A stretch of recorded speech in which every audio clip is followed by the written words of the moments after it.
Okay people, in physics हमारा एक बहुत इंपॉर्टेंट पार्ट होता है न्यूमेरिकल्स और डेरिवेशंस, ठीक है।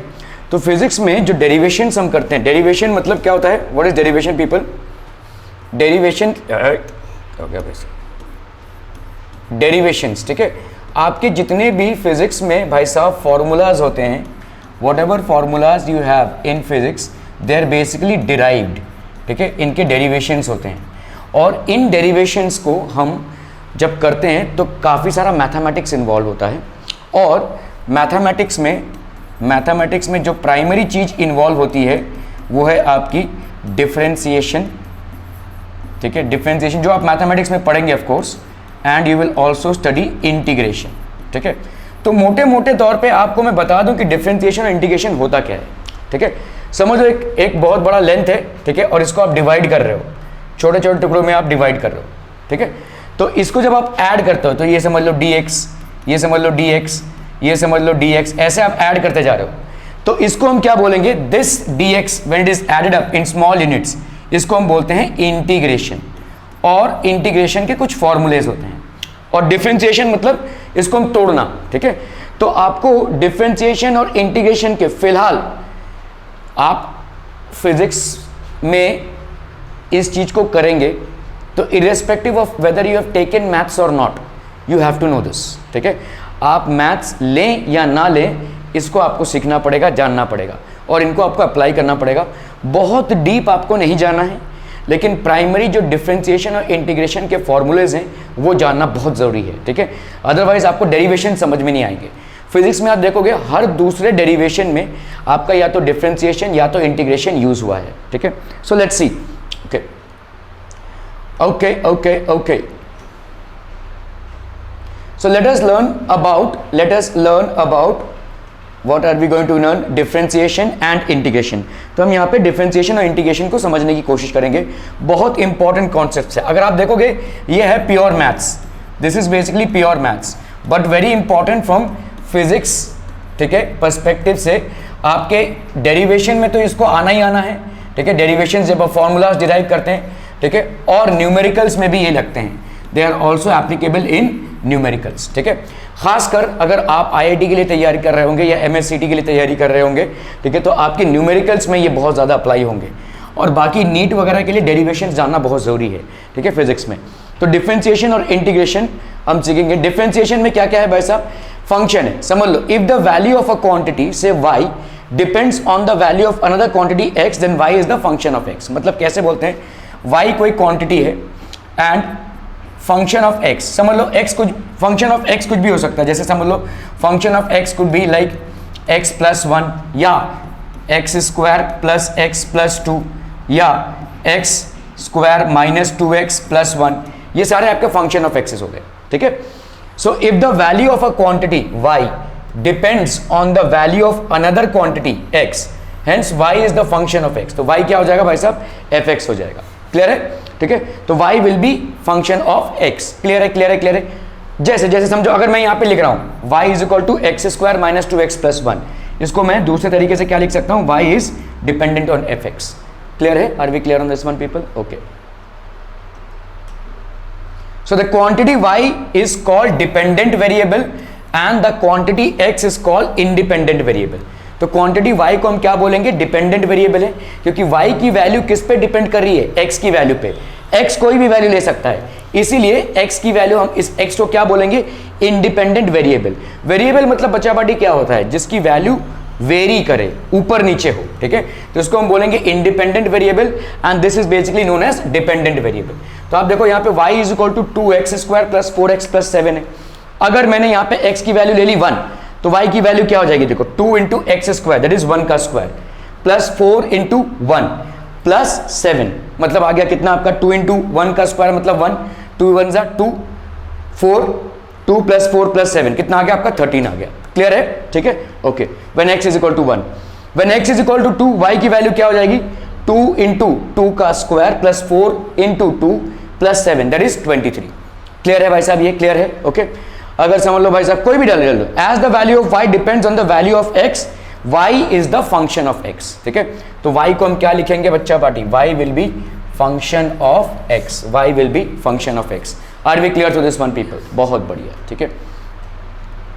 डिफरेंशियल कोएफिशिएंट और derivative of a function, y अगर fx हो गया, जैसे मैं आपको बोल रहा हूं ज्यादा अभी डीप जाने की जरूरत नहीं है, हालांकि आप इसको जब मैथ्स पढ़ेंगे प्योर मैथ्स में तब आपको इसको अच्छे से समझना पड़ेगा, but right now what you need to understand कि इसको हम अप्लाई कैसे करते हैं फिजिक्स में, ठीक है। How do we basically apply this? y is equal to F x, that is the value of y depends upon the value of x। क्या ये मामला समझ में आ रहा है? x हो गया आपका इंडिपेंडेंट वेरिएबल, y हो गया आपका dependent variable. y is equal to F x, function of x है, ठीक है, function of x। Let delta x be a small increment in x, ठीक है। अगर हमने x को थोड़ा सा बढ़ाया, कितने अमाउंट से? डेल्टा x से, then delta y is the corresponding small increment in y, ठीक है। देन हम इसको क्या लिख सकते हैं? y plus delta y will be equal to F x plus delta x। अभी इसके पहले क्या था? देखो y is equal to F x था, इस x में आपने थोड़ी सी इंक्रीमेंट की तो x प्लस डेल्टा x कर दिया, कॉरेस्पॉन्डिंगली y क्या हो गया? y प्लस डेल्टा y हो गया। समझ में आ रहा है? अ small increment in x by delta x causes a small increment in y by delta y, y plus delta y is equal to f x plus delta x, ठीक है। तो अगर मैंने देखो यहां पे subtract 1 from 2, अभी देखो यहां पे क्या है? y ये है, y is equal to f x and y plus delta y f x plus delta x है, ठीक है। इससे इसको subtract कर दो भाई साहब, क्या हो जाएगा? सो समझ लो हमने यहां पे लिखा y is equal to f x, समझ में आ रहा है? इससे इसको सब्ट्रैक्ट करेंगे, y और y कैंसिल हो जाएगा, तो कितना बचा आपका? बोलो। Delta y is equal to F x plus f x sorry minus sorry f x plus delta x minus f x, ठीक है। क्लियर है? क्लियर है कि नहीं भाई साहब? F x, okay. We get delta y is equal to F x plus delta x minus f x, ठीक है, ओके। अभी हम भाई साहब इसको दोनों तरफ डिवाइड कर दे रहे हैं, किससे? डेल्टा x से। डेल्टा y को दोनों तरफ हमने इसको पूरे को, इस इक्वेशन को पूरे को डिवाइड कर दिया, किससे? डेल्टा x से, ठीक है। तो delta y by delta x, इधर कितना है? डेल्टा y है, तो delta y by delta x, एक मिनट,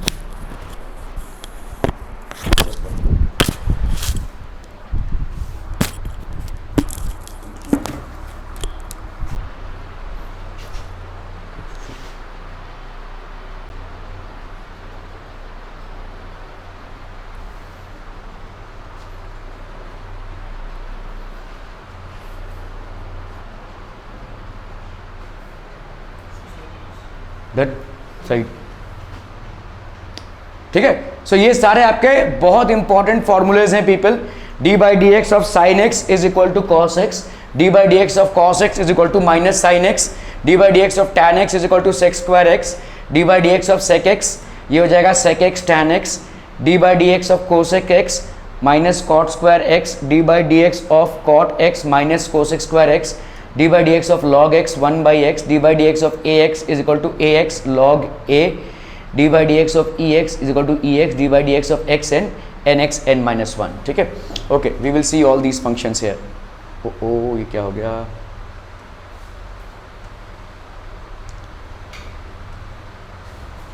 ओके, सो डेरिवेटिव्स की बात करेंगे हम। फर्स्ट प्रिंसिपल, इसमें ज़्यादा डीप जाने की जरूरत नहीं है।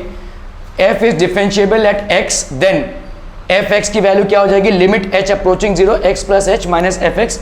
इसमें आपको फिलहाल ज़्यादा दिमाग लगाने की जरूरत नहीं है। The derivative of a function x is equal to a is defined by f dash a भी लिखते हैं हम इसको, ठीक है। This is written as f dash a। इसका मतलब क्या हो जाएगा? f एक्चुअली y, ठीक है, this will be equal to F x, ठीक है। इसमें आपको फिलहाल कुछ लेना देना नहीं है। ये फर्स्ट प्रिंसिपल का डिफरेंशिएशन, हाँ यहाँ से आपको इंपॉर्टेंट है। d by d x of e raise to x क्या हो जाएगा? ई रेस टू एक्स, अभी मैंने आपको दिखाया, ठीक है।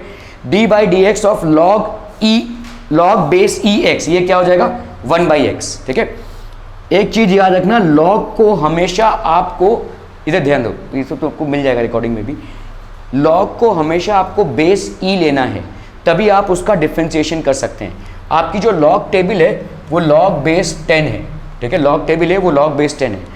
तो ये हो गया d by d x of log e x, ये हो गया आपका 1 बाई एक्स। क्लियर है? क्लियर है? क्लियर है? Are we clear on this one people? ठीक है। E x, this will be e x, exponential होता है d by d x of log a x, ये क्या हो जाएगा 1 by x log e a, ठीक है, d by d x of log base A x, this will be equal to 1 by x log e a, ठीक है। Okay, let's look at other things here, d by d x of a x, ये हो जाएगा ए raise to x होगा, ए raise to x गलत है यहाँ पे लिखा हुआ, a raise to x log base e a, ठीक है। हमेशा देखो लॉग बेस ई होगा, चाहे आंसर में हो चाहे डिफरेंशिएशन कर रहे हो, ठीक है। D by d x of के मतलब कोई कांस्टेंट, 5 हो गया, 3 हो गया, 2 हो गया, -2 हो गया, 0, सब 0 आएगा। कभी भी अगर वेरिएबल आपके भाई साहब इसके साथ जुड़ा नहीं हुआ है तो उसका डिफरेंशिएशन करोगे तो वो आपको 0 ही देगा, ठीक है। We have seen this, okay. D by d x of x n हमने पढ़ा भाई साहब, ये n x n minus 1, d by d x of x 1 हो जाएगा, सिंपल सी बात है भाई साहब, 1 यहाँ पे, x 1 माइनस 1 हो गया 0, तो x रेस टू 0 भी 1 और यहाँ पे भी 1, 1 इंटू 1 आपका 1 आ गया, ठीक है, okay. D by d x of के एक्स क्या हो जाएगा, k D x by d x हो जाएगा, मतलब अभी आपने देखा D x by d x कितना आता है 1, k इंटू 1 तो k आ गया ये, ठीक है, ओके। इन सबको याद रखने की जरूरत भी नहीं है। डेरिवेटिव्स ऑफ ट्रिग्नोमेट्रिक फंक्शंस, सो फिर से बोलते हैं, ठीक है, d by d x of sine x कितना आ गया आपका cos x, ठीक है, d by d x of cos x कितना आ गया आपका minus sine x, d by d x of tan x कितना आ गया आपका sec square x, d by d x of cot x कितना आ गया आपका minus cosec square x, d by d x of sec x कितना आ गया sec x tan x, ठीक है, d by d x of cosec x, oh sorry मैंने आपको शायद ये वाला गलत दिखाया था, cosec x होगा minus cosec x cot x, ठीक है, इसको करेक्ट कर लो, d by d x of cosec x that will B minus cosec x cot x, ये आपके ट्रिग्नोमेट्रिक 6 फंक्शंस हैं, ठीक है, विच आर डेरिवेटिव्स, ओके। अभी हम आते हैं derivatives of inverse trigonometric functions, तो यहाँ पे साइन इनवर्स होता है, ठीक है, साइन इनवर्स, तो जैसे d by d x of sine inverse of x ये होगा 1 by under root of 1 minus x square, ठीक है। इसी तरह से कॉस इनवर्स x का आएगा माइनस, यहाँ पे ये प्लस में रहेगा, ये सिर्फ माइनस में हो जाएगा, ठीक है। d by d x of tan inverse x आएगा 1 upon 1 plus x square, d by d x of tan inverse x 1 upon 1 plus x square, ठीक है। यही तमाम है, आपको बाकी के याद रखने की जरूरत नहीं है, ठीक है, यू डोंट नीड इट, ठीक है, actually you don't need it. Applications in physics, हम यहाँ पे भाई साहब अगर आप देखोगे डिफरेंशिएशन और इंटीग्रेशन बहुत लंबा चैप्टर है, लेकिन हमको उससे कोई मतलब नहीं है, फिजिक्स में उसका एप्लीकेशन क्या है, कहाँ कहाँ पे हम उसको यूज़ करते हैं, क्या क्या डेरिवेशंस में यूज़ करते हैं, ठीक है। So let's say the application of the infinitesimal calculus to problems in physics and astronomy was contemporary with the origin of science. तो हम यहाँ पे देखेंगे भाई साहब कैसे कैसे calculus is applied in the study of force and their real analysis, theories of dynamic electricity, fundamental axioms of mechanics etcetera, ये तमाम चीज़ों में भाई साहब एप्लीकेशंस होते हैं, कुछ मतलब नहीं है हमको इसमें से, हमको सिर्फ देखना है कैसे हम इसको अप्लाई करते हैं, ठीक है, ओके। इनफाइनाइटेसिमल कैलकुलस मतलब बहुत ही छोटा, जैसे हम बोले ना delta x approaching 0, infinitesimal calculus was invented by Newton and Leibniz for the calculation of displacements with respect to time which tends to 0 but not exactly 0, hence limits were invented, तो limits आए इसके बाद, ठीक है। differential calculus in maths deals with the rate of change of one quantity related to another at some particular point, तो y the rate of change of y with respect to x, delta y by delta x, जब इसी delta x को हम approaching 0 कर देंगे तो वो हो जाएगा dy by dx, और dy by dx के फॉर्मूलेज निकालते हैं। It is used in finding displacement, velocity and acceleration of a body. We will see all these things, ठीक है, ओके। इंटीग्रेशन पे आते हैं भाई साहब, इंटीग्रेशन आपके डिफरेंशिएशन के प्रोसेस का उल्टा है, ठीक है। फॉर एग्जाम्पल भाई साहब जैसे आपने अभी देखा भाई साहब d by d x differentiation कर रहे हैं एक्स एन, तो ये क्या हो जाएगा एन एक्स एन माइनस 1। इसी चीज का अगर भाई साहब हम करेंगे क्या integration x n with respect to d x, तो यहाँ पे क्या आ जाएगा बोलो x, यहाँ पे तुम्हारा क्या हो रहा है n माइनस 1 हो रहा है, यहाँ पे क्या हो रहा है n प्लस 1 हो रहा है, यहाँ पे n से इसकी मल्टीप्लिकेशन हो रही है, यहाँ पे n प्लस 1 से इसकी डिवीजन होगी, ठीक है। n था यहाँ पे हो जाएगा n प्लस 1 और ये डिनोमिनेटर में आ जाएगा, डिवीजन होगा, यहाँ पे n माइनस 1 हो रहा था, यहाँ पे क्या हो जाएगा n प्लस 1 प्लस एक कांस्टेंट लगता है जिसकी वैल्यू हमको नहीं मालूम होती है, ठीक है। तो ये हो गया आपका इंटीग्रेशन। जैसे अगर आप देखोगे साइन एक्स डी एक्स, अभी साइन एक्स डी एक्स का इंटीग्रेशन कर रहे हो आप, ये इंटीग्रेशन का साइन है, सांप की तरह जो साइन है वो इंटीग्रेशन का साइन है। अभी देखो जैसे अगर हम करते हैं d by d x of sine x, इसका क्या होता है बोलो, कॉस एक्स है ना भाई। D by d x of cos x क्या हो जाएगा बोलो, माइनस साइन एक्स, ठीक है ओके। अभी अगर मैं इसका इंटीग्रेशन करूं तो मुझे ये मिल जाएगा, अगर मैं इसका इंटीग्रेशन करूं तो मुझे ये मिल जाएगा। तुमको यहां पे क्या पूछा है, साइन एक्स, तो अगर मैं भाई साहब इस साइन एक्स का इंटीग्रेशन करूं तो मुझे क्या मिलेगा, cos x minus sine x का। तो साइन एक्स का इंटीग्रेशन करूं तो कितना मिल जाएगा, माइनस कॉस एक्स, इस माइनस को इधर ढकेल दो, ठीक है। तो यहां पे तुम्हारा क्या आ जाएगा बोलो, minus cos x plus constant c. एकदम उल्टा प्रोसेस है। Integration is just the reverse process of differentiation. Integration people is the reverse process of differentiation.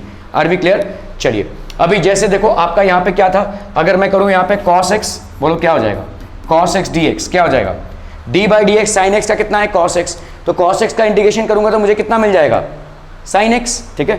So this will be sin x plus c, ठीक है। d by d x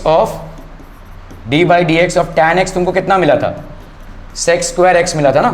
तो अगर मैं इसका integration कर दूं, किसका, integration of sec square x, this will give me tan x plus c, ठीक है। d by d x of sec x, ये कितना हो जाएगा, sec x tan x। तो अगर मैं इसका इंटीग्रेशन करूं, sec x tan x का मैं इंटीग्रेशन कर दूं तो क्या मिल जाएगा मुझे, this will give me sec x, ठीक है। क्लियर है, क्लियर है। d by d x of cot x कितना मिला था हमें, माइनस कोसेक स्क्वायर x। तो अगर मैं कोसेक स्क्वायर x का इंटीग्रेशन कर दूं तो मुझे कितना मिल जाएगा, माइनस कॉट x, ठीक है। इस तरह से आ जाएगा ये। तो डिफरेंशिएशन का भाई साहब उल्टा प्रोसेस है। Integration is the inverse process, it is the process of finding the function whose derivative is given, ठीक है।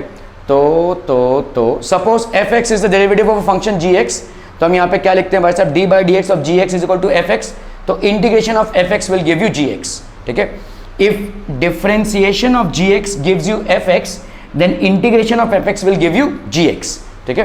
तो यहाँ पे क्या हो जाएगा, now if we are given the derivative of g x and we have to find out the function f x, then this can be done with the help of integral calculus. Integral calculus क्या बोलेगा, the process of finding the function whose derivative is given is called integration, जिसका हमको derivative मालूम है भाई साहब। D by d x of sine x cos x है, तो इंटीग्रेशन ऑफ कॉस एक्स करेंगे तो हमको क्या मिल जाएगा, साइन एक्स। तो एक फंक्शन का अगर डेरिवेटिव आपको मालूम है तो आप उसका इंटीग्रेशन कर सकते हैं, ठीक है okay. If f and g are functions of x such that g dash x is equal to F x, मतलब आपने क्या किया है, जी एक्स फंक्शन था उसका आपने किया डिफरेंशिएशन, तो ये हो गया g dash x is equal to F x. तो अगर आप भाई साहब एफ एक्स का इंटीग्रेशन करेंगे तो क्या मिल जाएगा आपको, जी एक्स, ठीक है। तो integration of f x d x is equal to g x, where d by d g x is equal to F x, ठीक है। कंफ्यूज होंगे आप थोड़ा सा, the function g x integral is called the integrand.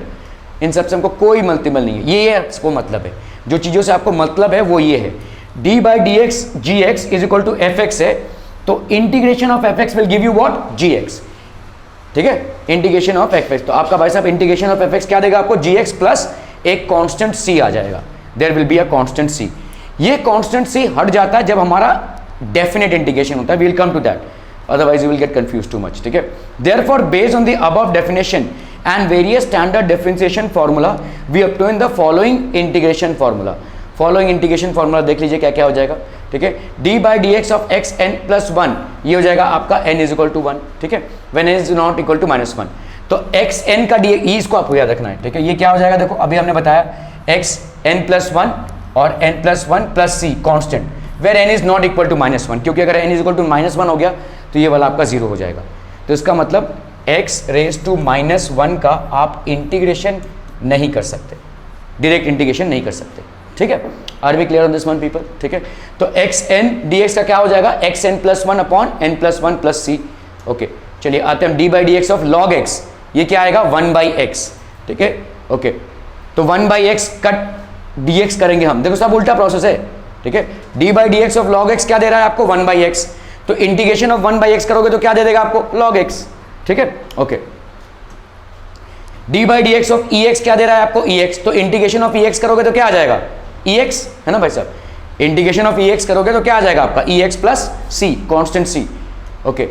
यहाँ पे d by d x of a x by log e a, ये क्या दे रहा है आपको, ए एक्स, तो इंटीग्रेशन ऑफ ए एक्स क्या दे देगा आपको, a x by log a plus c, ठीक है, okay. D by d x of minus cos x कितना दे रहा है आपको, साइन एक्स, तो इंटीग्रेशन ऑफ साइन एक्स क्या दे देगा आपको, minus cos x plus c, ठीक है, okay. D by d x of sine x is equal to cos x, तो integration of cos x is going to give you what, sine x, ठीक है, integration of cos x is going to give you sine x plus c, ठीक है, okay.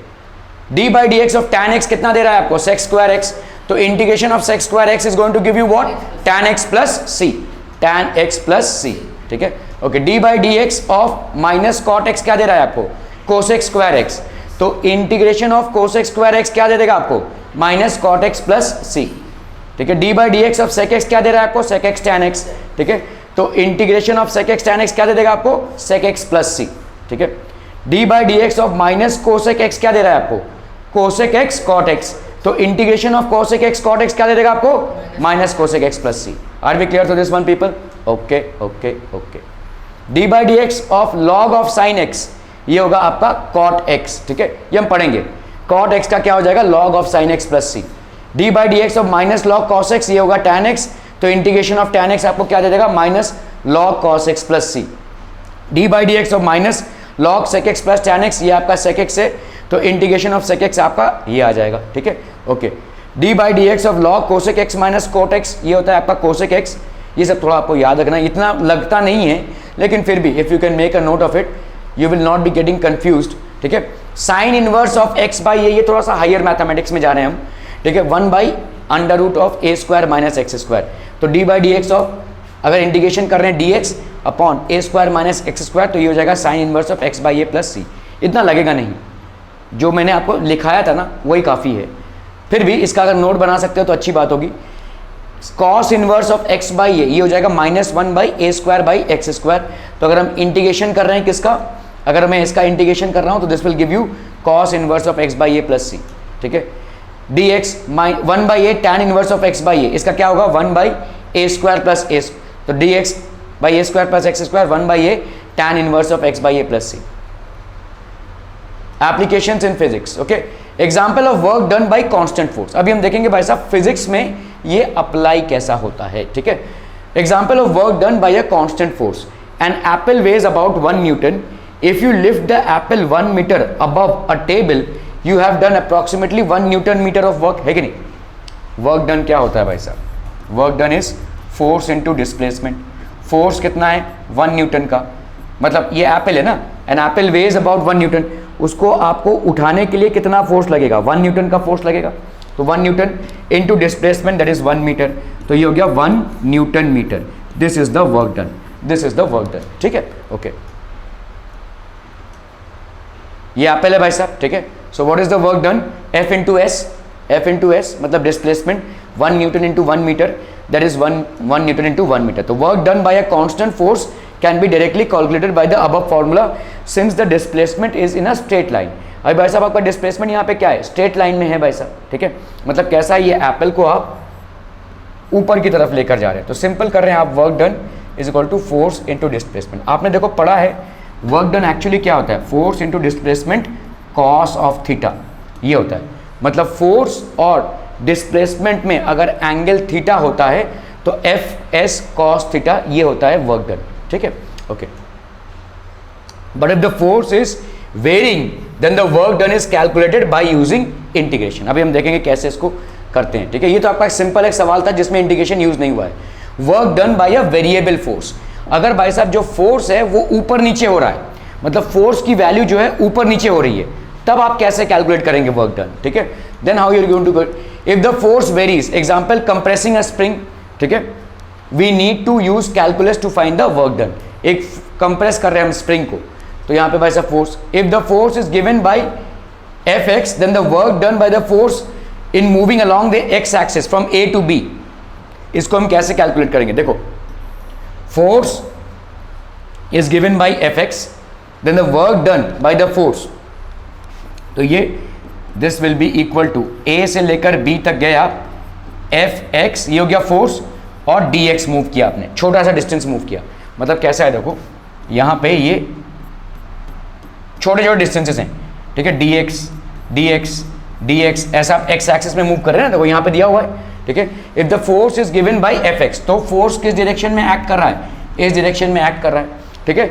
और work done by the force along the x axis in moving, तो समझ लो ये कोई point है ए और ये कोई पॉइंट है बी, ए से लेकर बी तक के मूवमेंट में कितना वर्क डन हो जाएगा, ए से लेकर बी तक के मूवमेंट में f x d x, this will be the work done, ठीक है। That is how we are going to define. ये आपका हो गया definite integration, this will be basically definite integration, we will see. तो ये हो गया देखो वर्क डन ए से b f x d x, ठीक है। This is how we will basically use the principles of differentiation and integration. Find the work done on a spring when you compress it from its natural length of 1 meter to 0.75 meter if the spring constant is 16 Newton per meter, ठीक है। तो यहाँ पे work done कितना हो जाएगा, work done will be equal to, if you compress it from its natural length of 1 metre to a length of 0.5 metre, मतलब 1 से लेकर 0.75, ठीक है। If the spring constant, basically यहाँ पे हो जाएगा के एक्स, ठीक है, ये हो जाएगा के एक्स, स्प्रिंग कांस्टेंट भाई साहब आ गया बाहर, ठीक है।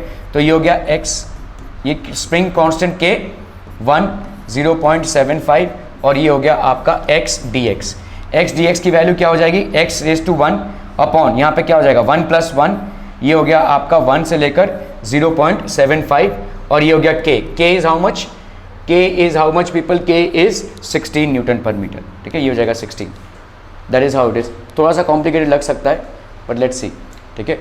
F is equal to 16x है, देखो आप कंप्रेस कर रहे हैं, एक स्प्रिंग को आप क्या कर रहे हैं, दबा रहे हैं, कंप्रेस कर रहे हैं, ठीक है। F इज इक्वल टू कितना है 16x, we start compressing the spring at its natural length 0 metre and finish it 0.25 metre from its natural length, दिया हुआ है भाई साहब आपका 0.25 मीटर, मतलब आप 0.75 मीटर गए ना, 0.75 मीटर गए तो मतलब नेचुरल लेंथ के कितने पास आ गए आप 0.25, ठीक है, ओके। तो अगर आप इसको, so the lower limit of the integral is 0 and the upper limit is 0.5, है ना भाई साहब। ये इसका नेचुरल लेंथ था और इसका लोअर लिमिट क्या हो जाएगा 0.25, आपने इसको कितना कंप्रेस किया, कंप्रेस करते करते कहां तक आ गया, 0.25 तक आ गए।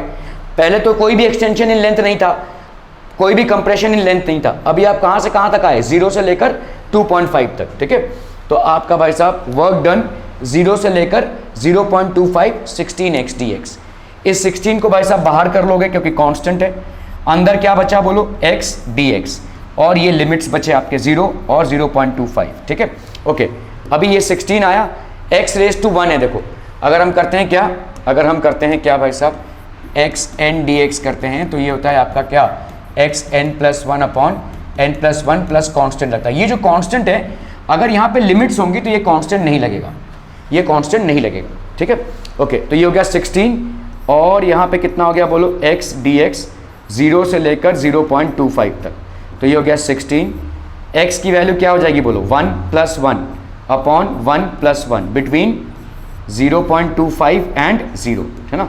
तो ये आ गया तुम्हारा कितना 16, ये हो गया x का स्क्वायर और नीचे क्या आया भाई साहब 2, ठीक है, नीचे आया तुम्हारा 2 0.25 और ये हो गया 0, इस 2 को बाहर निकाल लोगे तो 16/2 हो गया x स्क्वायर बिटवीन 0.25 और 0, ये x स्क्वायर है ना, अभी ये हो गया कितना 8, ये एक्स स्क्वायर का करेंगे हम 0.25 का स्क्वायर माइनस 0 का स्क्वायर, ऐसा करेंगे हम, ठीक है, एक्स स्क्वायर की जगह पे, तो 0.25 का स्क्वायर माइनस 0 का square, are we getting this people, ठीक है।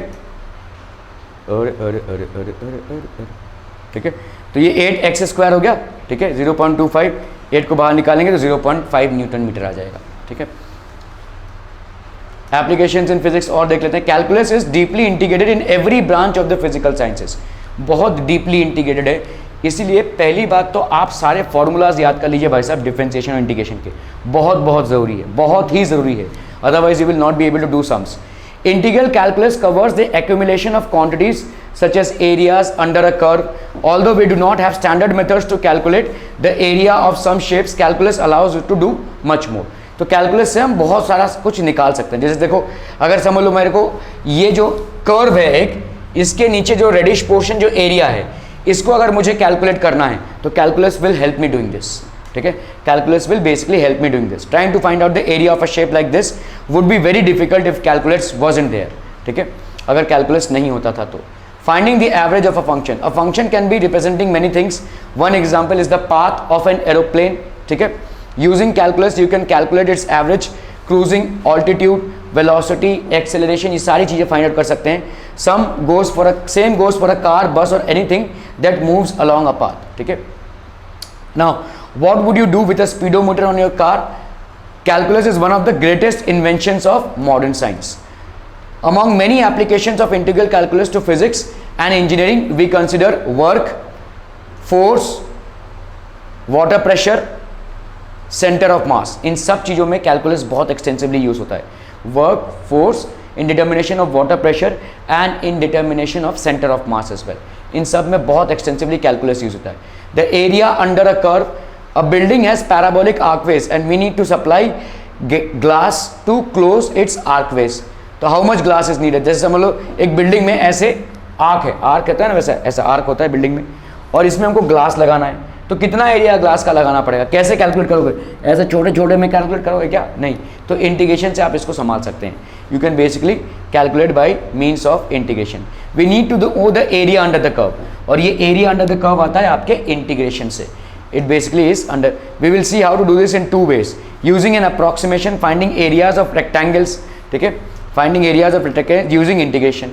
तो अगर आप देखो कि भाई साहब before integration was developed, they could only approximate the answer by dividing the space into rectangles. आप देख रहे हो यहाँ पे ये एक रेक्टेंगल, ये एक रेक्टेंगल, ये एक रेक्टेंगल, ये एक रेक्टेंगल, ऐसे छोटे छोटे रेक्टेंगल्स में डिवाइड कर दिया हमने. अभी इस रेक्टेंगल्स का एरिया हमने फाइंड कर लिया, लेकिन अभी भी देखो ये तो आप कैलकुलेट नहीं कर पा रहे हो ना. ये सारे पोर्शंस तो लेफ्ट आउट हो रहे हैं, है ना. ये सारे पोर्शंस आपके लेफ्ट आउट हो रहे हैं, तो ये सही नहीं देगा आपको. ऐसे छोटे छोटे रेक्टेंगल्स में हमने इसको डिवाइड कर लिया, और क्या क्या, एक एक रेक्टेंगल का एरिया फाइंड किया और उसको जोड़ दिया. फिर भी आपको थोड़ा ज़्यादा कांच लगने वाला है, क्योंकि इसमें आपने ये सारे वैल्यूज़ को कैलकुलेट नहीं किया है. ये सारे वैल्यूज़ कैलकुलेट नहीं हुए हैं, सिर्फ एरिया ऑफ रेक्टेंगल्स निकले हैं. ठीक है, okay. The height of each rectangle is founded by calculating the function values as shown for typical C. X is equal to C. We get better result if we take more and more rectangles. ज़्यादा ज़्यादा rectangles अगर हम लेंगे. In the above diagram, we are approximating the area using inner rectangles. Each rectangle is inside the curve. We could also find the area using outer rectangles. ठीक है, finding areas using different definite integration. There must be a better way than finding areas of rectangles. Integration was developed by Newton and Leibniz to save all this adding areas of rectangles work. तो general case आपका क्या हो जाएगा? देखो, अगर समझ लो ये y है, कोई फंक्शन है, देखो ऐसा एक फंक्शन है, y is equal to F x है. आपको ये वाला एरिया फाइंड आउट करना है. ठीक है, तो आप कैसे फाइंड आउट करेंगे इन दिस केस? क्या ये मामला समझ में आ रहा है? देखो ये एक कर्व है और इस कर्व का कोई फंक्शन है, पैराबोलिक फंक्शन है ये. तो y is equal to x square plus 2x, ऐसा भी हो सकता है. तो इसके नीचे वाला एरिया अगर मुझे फाइंड आउट करना है, so area of this would be equal to between a and b f x d x. ठीक है, area will be between a and b f x d x. Clear है? Okay, so that will how we will find out the area. The curve is completely above the x axis. In general तो area क्या हो जाएगा? देखो a से लेकर b तक F x d x. आप छोटे छोटे रेक्टेंगल्स में भाई साहब उसको डिवाइड करेंगे, लेंथ इनटू ब्रेथ करते रहेंगे, उसको ऐड करेंगे, प्लस थोड़ा बहुत और ज़्यादा होगा, इससे अप्रॉक्सीमेट वैल्यू ही निकाल सकते हैं, लेकिन ये आपको क्लियर कट वैल्यू दे देगा. ठीक है, this is going to give you. How do we evaluate this expression? Obviously भाई साहब F x is the integration. तो आपको एफ एक्स डी एक्स किया, इसका आया भाई साहब F x between the limits of b and a, तो f of b minus f of a. ठीक है, जैसे जैसे समझो अगर तुमको दिया हुआ है वाई एक फंक्शन है और उसका पैराबोला में क्या है, एक्स स्क्वायर प्लस 2x है, ऐसा है फंक्शन है. ठीक है, आपको दिया हुआ है कि भाई साहब एरिया अंडर द कर्व, ये समझ लो कोई कर्व है और एक्स एक्सिस में ये पॉइंट है 2 और 3, इसके बीच में तुमको निकालना है कितना एरिया है. मतलब ये जो कर्व है और एक्स एक्सिस, इतना एरिया तुमको निकालना है बिटवीन 2 एंड 3. ठीक है, तुम क्या करोगे भाई साहब, y is equal to between 2 and 3, ये हो गया आपका एफ एक्स डी एक्स.